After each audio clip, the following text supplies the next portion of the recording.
জান্নাতি হতে চাও যদিও গোনারে পর্দা পোশিদা হও গো মা জননী জান্নাতি হতে চাও যদিও গোনারে পর্দা পোশিদা হও গো মা জননী শোনো না ও গো মা বোনেরা শোনো না ও গো মা বোনেরা কেমন ছিল মা ফাতিমা জননী জান্নাতি হতে চাও যদিও গোনারে পর্দা পোশিদা হও গো মা জননী জান্নাতি হতে চাও যদিও গোনারে পর্দা পোশিদা হও গো মা জননী শোনো না ও গো মা বোনেরা শোনো না ও গো মা বোনেরা কেমন ছিল মা ফাতিমা জননী জান্নাতি হতে চাও যদিও গোনারে পর্দা পোশিদা হও গো মা জননী জান্নাতি হতে চাও যদিও গোনারে পর্দা পোশিদা হও গো মা জননী।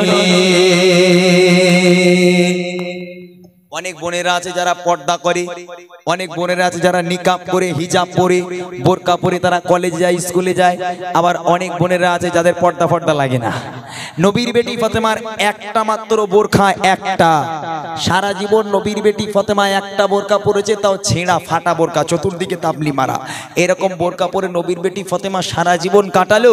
তথাপিও আম্মাজান ফাতেমা কেমন দেখতে ছিল, তিনি লম্বা নাকি তিনি বেটে, তিনি ফর্সা নাকি তিনি কালো, তার স্বামী আর সন্তান এই দুই পুরুষ ছাড়া পৃথিবীর আর কোনো পরপুরুষ আম্মাজান ফাতেমাকে চোখে দেখেনি।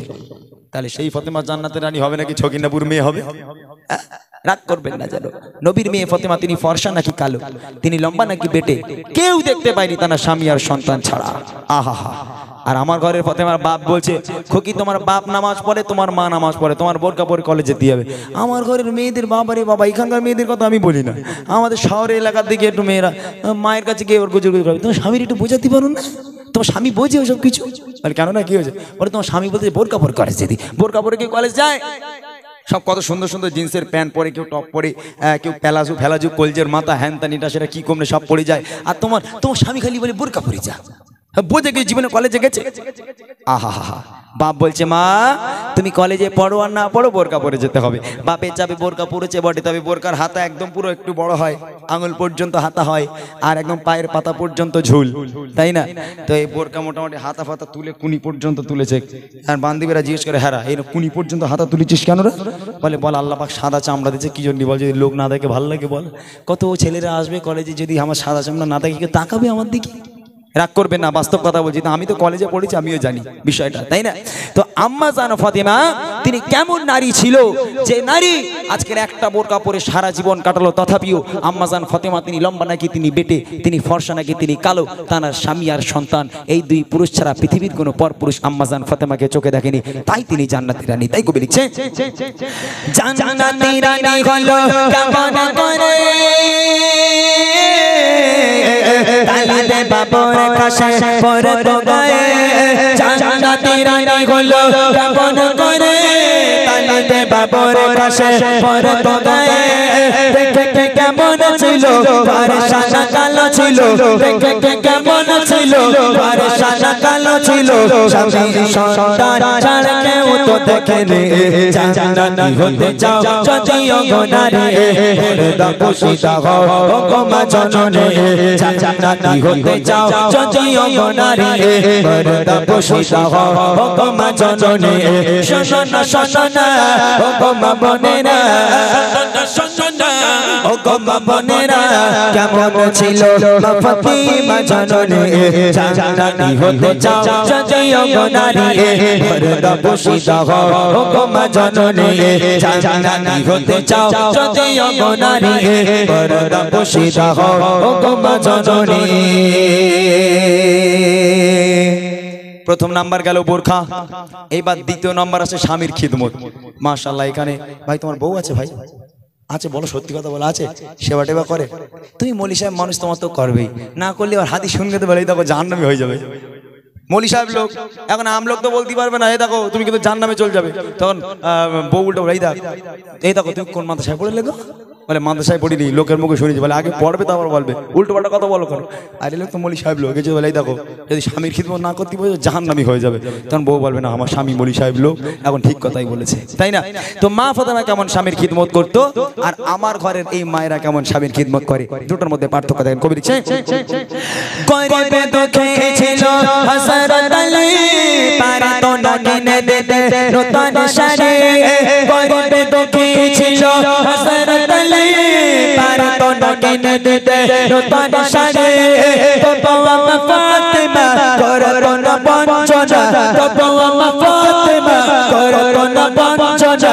স্বামী ছিল তার নয়নের মনে, জান্নাতি হতে চাও যদিও গো নারী, পর্দা পোশিদা হও গো মা জননী।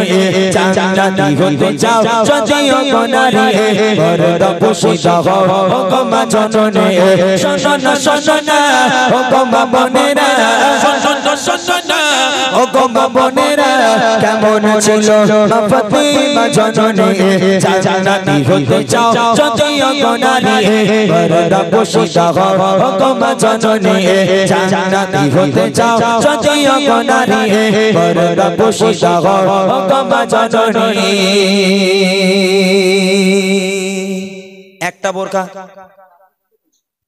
একটা বোরকা ছিল। হযরতে আলী ছিল এত গরিব মানুষ, মা ফাতেমাকে একটা বোরকা কিনে দেবার ক্ষমতা নেই, একটা শাড়ি কিনে দেবার ক্ষমতা নেই, একবেলা খাওয়া দিতে পারতো না। দিনের পর দিন অনাহারে মা ফাতেমা পেটে পাথর বেঁধে, হযরতে আলীর কাজকর্ম নেই, কোথা থেকে খাওয়া দেবে? কিন্তু নবীর মেয়ে ফাতেমা একটা দিনের জন্য স্বামীর কাছে দাঁড়িয়ে চোখে চোখ রেখে বলেননি যে আপনি আমার স্বামী হবার যোগ্য না। কেন না? আপনি আমার একটা শাড়ি কিনে দিতে পারেন না, একবেলা খাওয়া দিতে পারেন না, কেমন স্বামী, কিসের স্বামী আপনি? কখনো নবীর মেয়ে ফাতেমা স্বামীর কাছে গিয়ে এই কথা বলেনি। পেটে খাবার নেই, পরনে একটা কাপড়, তারপরও স্বামীর কাছে মাথা হ্যাট করে কথা বলেছে, আমার স্বামী আমাকে যেভাবে রেখেছে আমি ফাতেমা খুশি, স্বামীর শুকরিয়া আদায় করেছে, তাই তো তিনি জান্নাতের রানী। আমার ঘরের মায়েরা, এখন অনেক ভাইরা আছে যারা রাজমিস্ত্রি কাজ করে, সকাল 8টার সময় বেরিয়ে যায়, দুটো পান্তা খেয়ে সকাল 8টার সময় বেরিয়ে গেল। কাল রবিবার, অনেক ভাইরা আছে যারা একটু বেশি বেশি টাকা পায়, খুব বেশি হলে 500 টাকা। রাজমিস্ত্রি কাজ করে, একদিন আর কত পাবে? 500 টাকা হাতে ধরিয়ে দিল। তা এখন রাজমিস্ত্রি হচ্ছে কাল একটু বউটালে শ্বশুর বাড়ি যাবো। তা যে রাজমিস্ত্রি কাজ করে তার মনেও তো স্ত্রীর প্রতি ভালোবাসা আছে, তা শ্বশুর বাড়ি যাওয়ার নিয়ত করেছে। এখন ওই 500 টাকাতে একটা শাড়ি কিনে যায়। 500 টাকার কি শাড়ি হবে? সুতির শাড়ি যে মায়েরা পরে না, মোটামুটি কি মিনু শাড়ি না কি বলে ওরে, সুতির শাড়ি। এখন এই 500 টাকাতে কিনেছে। এখন সাইকেল চালিয়ে চালিয়ে আনন্দের সঙ্গে বাড়ি এসে সাইকেলটা একদম উঠানে রেখে রাখছে। এ ফাতেমা, এ ফাতেমা। হ্যাঁ, আমাদের ঘরের ফাতেমার টেম্পার কি, স্বামীর সঙ্গে কেন ব্যবহার করতে তো জানেন না। ওই রকম টেকতেছ কেন? বুদ্ধি ধরেছ তোমার? ওই রকম টেকতেছ কেন? বলে তোর জন্য একটা শাড়ি কিনে লেছি। তখন বিবি একটু খুশি হয়, যেহেতু স্ত্রীদের যখন স্বামীরা গিফট করে স্ত্রীরা একটু খুশি হয়। তা বলে যাক, আমার গিফটের স্বামী আজ আমার জন্য শাড়ি এনেছে, তা দাও।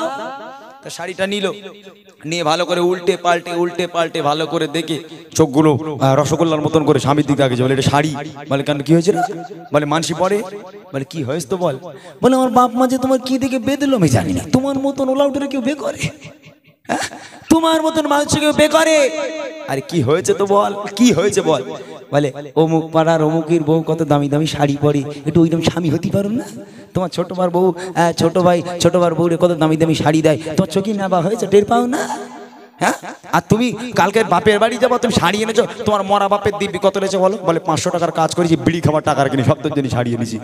তখন বউ রেগে মেগে বলে দূর হয়ে যাও, আমার চোখের সামনে থেকে দূর হয়ে যাও, আজকের তোমার খাওয়া দাওয়া সব বন্ধ, খবরদার ঘরে উঠবে না, দূর হয়ে যাও। বলে কি হয়েছে তো বল। বলে দূর হয়ে যাও, তোমার দুই চোখে আমি দেখতে পারিনি আর একদম, তোমার আমার সহ্য হয় না, আজ থেকে আমার মারে বলবো তোমারও তালাক, তোমার শাড়িরও তালাক। আহা, রাগ করবেন না মায়েরা, আল্লাহ রসুল বলছে ফাতেমা তোমার আব্বা বলি, তোমার আব্বা, আমি নবী বলে যাই, আল্লাহর পরে যদি কাউকে সিজদা করার হুকুম দিতাম আমি প্রত্যেক নারীকে বলতাম, হে নারী, তোমরা তোমার স্বামীর পায়ে সিজদা করো, স্বামীর পায়ে লুটিয়ে পড়ো, খবরদার যেন স্বামীকে ব্যথা দিও না, তাহলে এহকাল পরকাল দুটোই তোমার গোল্লায় যাবে। মনে রাখো, তোমার জান্নাত তোমার স্বামীর পায়ের তলায়, সেই স্বামীকে আগলে ধরে রাখো, স্বামীর জান্নাতের ওসিলা করে আল্লাহ পাক তোমাকে জান্নাত নসিব করে দেবে। তাই তো তিনি জান্নাতের রানী। তাই কবি বলছে, গরিবে দুঃখী ছিল হযরত আলী, পারে তো না কিনে দিতে নতুন শাড়ি। গরিবে দুঃখী ছিল হযরত আলী, পারে তো না কিনে দিতে নতুন শাড়ি। তবু মা ফাতেমা করতো না বঞ্চনা, তবু মা ফাতেমা করতো না বঞ্চনা। স্বামী ছিল তার নয়নের মনে, জানি হতে চাও যদিও গো নারী, পর্দা পোশিদা হও গো মা জননী। জানি হতে চাও যদিও গো নারী, পর্দা পোশিদা হও গো মা জননী। শোনো না শোনো না ও গো মা বোনেরা, শোনো না শোনো না ও গো মা বোনেরা, কেমন ছিল মা ফাতিমা জননী।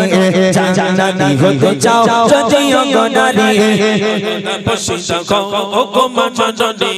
জানি হতে চাও যদিও গো নারী, পর্দা পোশিদা হও গো মা জননী। আর একটা কথা লাস্ট, তারা কেমন আল্লাহর ইবাদত করতো শোনেন, একটু বলে শেষ করে দিই। ইমামে হাসান ইমামে হোসাইন ক্ষুধার যন্ত্রণা সহ্য করতে পারে না, এমন অবস্থায় নবী পাক ফাতেমার বাড়ি এলো। ফাতেমা, আব্বা এসেছি, দরজা খোলো। দরজা খুলে গেল, সামনে দাঁড়িয়ে আছে দুই নয়নের লাল ইমামে হাসান ইমামে হোসাইন, অজর নয়নে কাঁদছে। আমার নবী পাক বলে, এই আমার কলিজার টুকরা, তোরা কাঁদিস কেন বাবা? বলে, না না, তোমার কাছে বিচার দেবো। কার বিচার দিবি? বলে, তোমার মেয়ে ফাতেমার বিচার দেবো। বলে, কেন, আমার মেয়ে ফাতেমা কি করেছে রে? বলে, তোমার মেয়ে ফাতেমা মিথ্যা কথা বলেছে। নবী পাক বলে, আমার মেয়ে ফাতেমা মিথ্যা বলতে পারে না, কি হয়েছে বল? বলে, তোমার মেয়ে ফাতেমার কাছে যাই, মা দুদিন খাওয়া দাও না মা, আজকে 3টে দিন কিছু খাওয়া হয় না মা, দুটো খাবার দাও, নইলে তোমার হাসান হোসেনের মরা মুখ তোমাকে দেখতে হবে। তোমার মেয়ে ফাতেমা 3 দিন একইভাবে চুলো তো জ্বালায় বটে, হাঁড়িও বসায় বটে, তবে তাতে পানি দিয়ে পাথর গরম করে আর আমাদেরকে বোঝায়, দেখ বাবা রান্না হচ্ছে, তোরা গিয়ে ঘুমা, রান্না হয়ে গেলে ডেকে খাওয়াবো। এরকম আমাদের বুঝিয়ে বুঝিয়ে পাথর গরম করে 3 দিন কাটিয়ে দিল। না না, একটা দানাও পেটে দেয় না। আজকে যদি তোমার হাসান হোসেনকে খেতে না দাও, না না, হাসান হোসেনের মরা মুখ দেখবে, হাসান হোসেনকে আর জিন্দা দেখতে পাবে না। এই কথা শোনার সাথে সাথে আমার আপনারা নবীর চোখ থেকে অঝর নয়নে অশ্রু গড়িয়ে পড়ে। আস্তে আস্তে যে পিরান পড়েছিল, এই পিরান আস্তে আস্তে তুলছে, পিরান তুলে যে পেট পর্যন্ত তুলেছে। আমার নবী পাক বলছে, এই কলিজার টুকরা, তোরা কি দেখতে পাচ্ছিস বাবা? বলে, না না, তোমার পেটে তো পাথর দেখতে পাচ্ছি। তখন আল্লাহ রসুল কাঁদতে কাঁদতে বলে, ও হাসান, ও হুসাইন, তোরা তো 3 দিন খাস না বাবা, আমি তোর নানা, আজকের 5টা দিন হয়ে গেল বাবা, পানি ছাড়া আমার পেটে আর কিচ্ছু পড়েনি। তারপরেও পেটে পাথর মাথায় বেঁধে রাখা সত্ত্বেও কখনো আল্লাহ বলা হয়নি, নামাজ কাজা করেনি, কোরআন পড়তে বলেনি। মা ফাতেমার পেটে ভাত নেই, সিজদায় পড়ে কাঁদে, সিজদায় পড়ে নামাজ পড়ে, কোরআন পড়ে, কখনো আল্লাহ বলা হয়নি। পেটে ভাত না থাকা সত্ত্বেও আল্লাহর শুকরিয়া আদায় করেছে, আল্লাহ এ দুনিয়ায় লাগবে না, পরের দুনিয়ায় দিও। তাই তারা জান্নাতের আজকের টিকিট দুনিয়ার বুকে পেয়েছে। শেষ কথা কবি লিখছে, সংসার ছিল তার এত অভাব, অনাগারে কেটে যেত কত দিন রাত। সংসার ছিল তার এত অভাব, অনাগারে কেটে যেত কত দিন রাত। পেটে পাথর বেঁধে বুকে কোরআন নিয়ে, পেটে পাথর বেঁধে বুকে কোরআন নিয়ে, এক ওয়াক্তে নামাজ কো বুঝানি। জান্নাতি হতে চাও যদিও গো নারী, পর্দা পোশিদা হও গো মা জননী। জান্নাতি হতে চাও যদিও গো নারী, পর্দা পোশিদা হও গো মা জননী।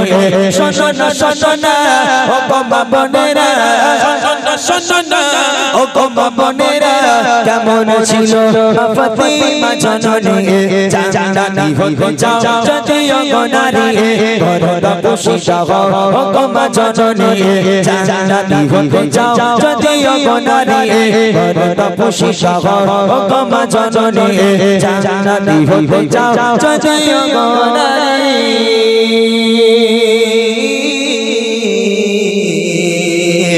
পর্দা পোশিদা